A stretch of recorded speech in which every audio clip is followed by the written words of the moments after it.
Did I ever tell you how lucky you are? By Dr. Seuss. Narrated by me. When I was quite young and quite small for my size, I met an old man in the desert of Dries, and he sang me a song I will never forget. At least, well, I haven't forgotten it yet. He sat in a terribly prickly place, but he sang with a sweet, sunny, sweet smile on his face. When you think things are bad, when you feel sour and blue, when you start to get mad, you should do what I do.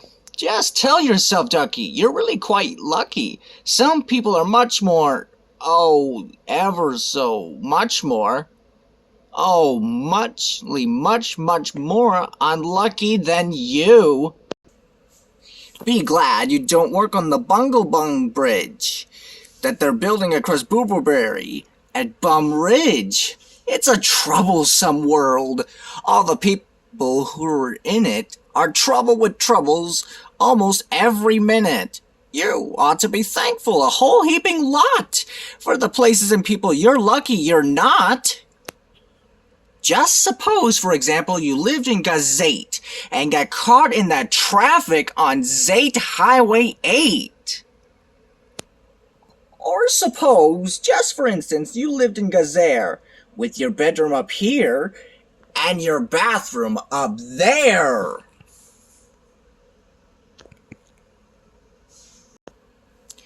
Just suppose you were poor Herbie Hart who was taking his thromdimbulator apart. He never will get it together. I'm sure he never will know if the gick or the gore fits into the scruts, the snucks, or the snore. Yes, Ducky, you're lucky you're not Herbie Hart who's taking his dumb thromdimbulator apart. Think they work you too hard? Think of poor Al Lazard. He has to mow grass in his uncle's backyard, and it's quick-growing grass, and he grows as he mows it. The faster he mows it, the faster he grows it. And all that his stingy old uncle will pay for shoving that mower around in that hay is the piffulous pay of 2 ducats a day. And Allie can't live on such piffulous pay, so he has to paint flagpoles on Sundays in Grooves. How lucky you are you don't live in his shoes. And poor Mr. Bix, every morning at 6, Mr. Bix has his orphan to fix. It doesn't seem fair. It doesn't seem right. But his boyfriend seems to go schlump every night. It schlumps in a heap, sadly needing repair.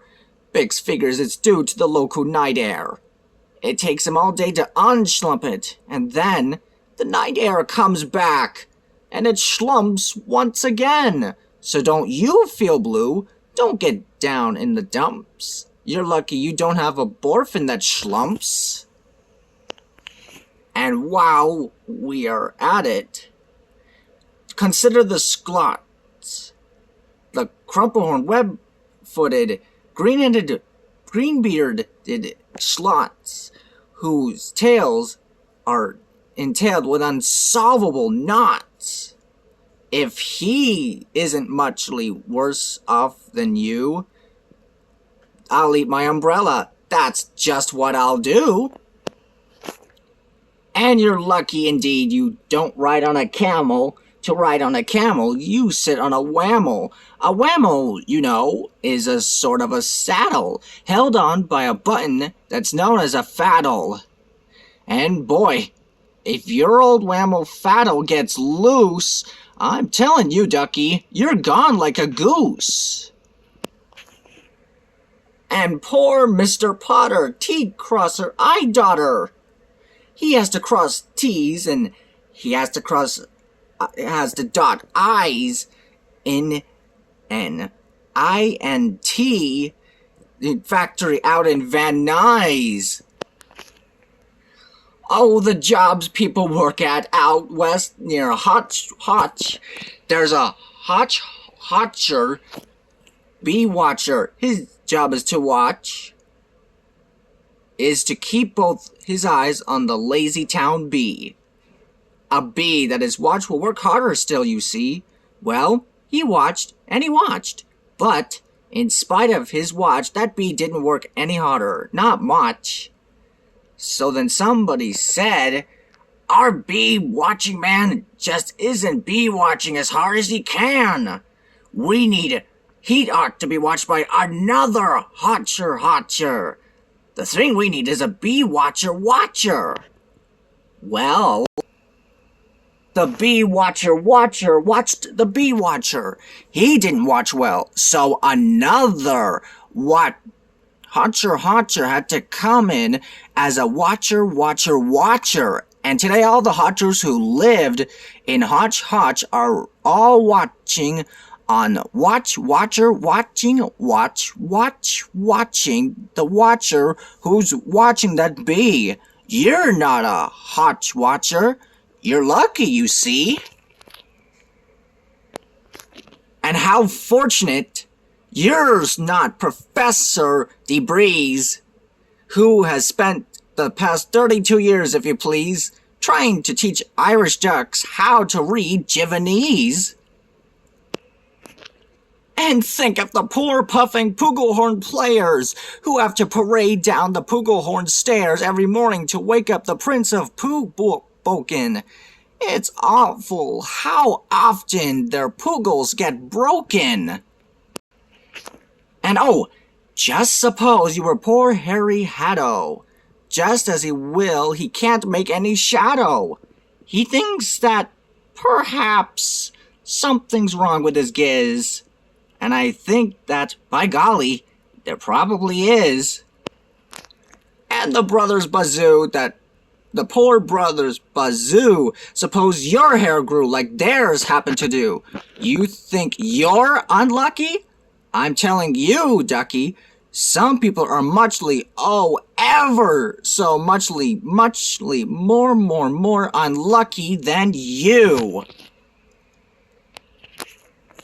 And suppose that you lived in that forest in France where the average young person just hasn't gotten a chance to escape from the perilous pants-eating plants.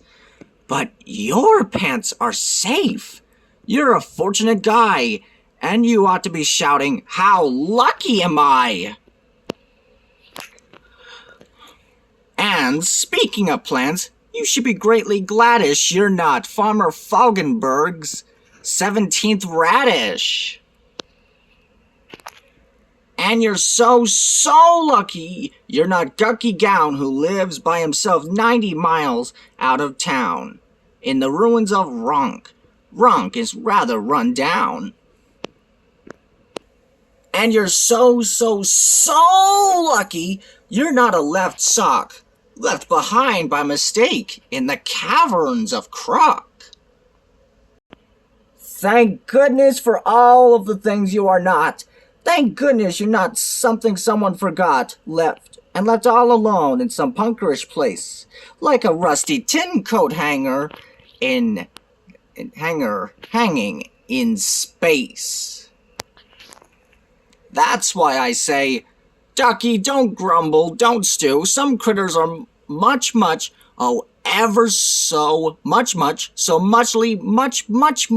unlucky than you. The end.